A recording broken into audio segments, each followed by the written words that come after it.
ఈరోజు మన మైనారిటీ హక్కుల పరిరక్షణ సమితి ఆధ్వర్యంలో ఇటువంటి మంచి కార్యక్రమాన్ని నేను నా దేశం అనే కార్యక్రమానికి శ్రీకారం చుట్టిన ముఖ్య అతిథులు ఫరూక్ షుబ్లీ గారికి, మౌలానా గారికి, తర్వాత మా సోదరులు రహీం గారు, తర్వాత హాజీ గారు, తర్వాత ఇక్కడ విచ్చేసిన మన ముస్లిం పెద్దలకి, తర్వాత అందరికీ మా సహోదరులకి పేరు పేరున ధన్యవాదాలు తెలుపుకుంటా ఉన్నాను. ఈ కార్యక్రమం మరి అసలు ఎలా ఆయన మన షుబ్లీ గారు మనసులో ఎలా తట్టిందో కానీ ఈరోజు ఈ కార్యక్రమం చేయడం అనేది మన దేశం అంటే అందరం ఒకటే, ముస్లిం, క్రిస్టియన్, దళితులు అందరూ మేమంతా ఒకే తాడి మీద ఉన్నాం, మేమంతా దేశం కోసం పోరాటం చేస్తున్నాం అని చెప్పేసి ఏకభావంతో ఇటువంటి అంశాన్ని ముందుకు తీసుకురావడం అనేది చాలా గొప్ప అంశం. మేము గతంలో అంబేద్కర్ జయంతి గన్నవరంలో నిర్వహించిన క్రమంలో మా ప్రతినిధిగా షుబ్లీ గారిని కూడా చీఫ్ గెస్ట్ గా ఆహ్వానించడం జరిగింది.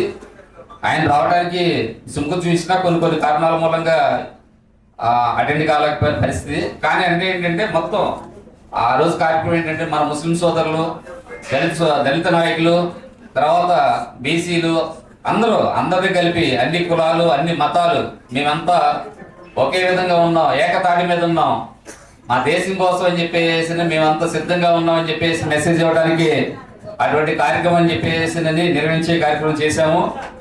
అందులో భాగంగా ఇప్పుడున్న రాజకీయ పరిస్థితుల కారణంగా కొంతమంది ఏంటంటే అందరూ అన్నదమ్ముల్లాగా ఉన్న మన దేశం గొప్ప, బయట దేశాల కంటే మన దేశం ఉన్న గొప్ప లక్షణం ఏంటంటే అన్ని కులాలు, అన్ని మతాలు, అన్ని భాషలు, అన్ని సమీకరణాలు ఏదైనా కానీ మన దేశం కోసం అని చెప్పేసి మన భారతదేశం అన్నప్పుడు అందరూ కలిపి నా దేశం, నా ధర్మం అని చెప్పేసినది, దేశం కోసం అని చెప్పేసినది ఇటువంటి మంచి కాన్సెప్ట్ మూలంగా ఏంటంటే మన దేశం మీద మనకి ఎంతో ఒక గౌరవం ఉంటుంది.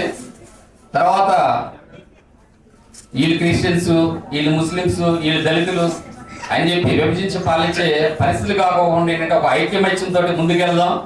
అలాగే ఈ కార్యక్రమానికి మా దళితుల తరఫున కానీ, తర్వాత క్రిస్టియన్ తరఫున కానీ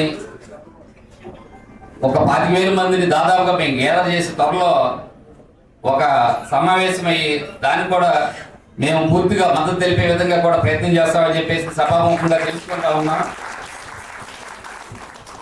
మనందరూ అన్నదమ్ముల మళ్ళీ ఏ సమస్య వచ్చినా కానీ మా సహోదరికి మీకు వచ్చినా కానీ మేము దళితులుగా మేము నిలబడతాం.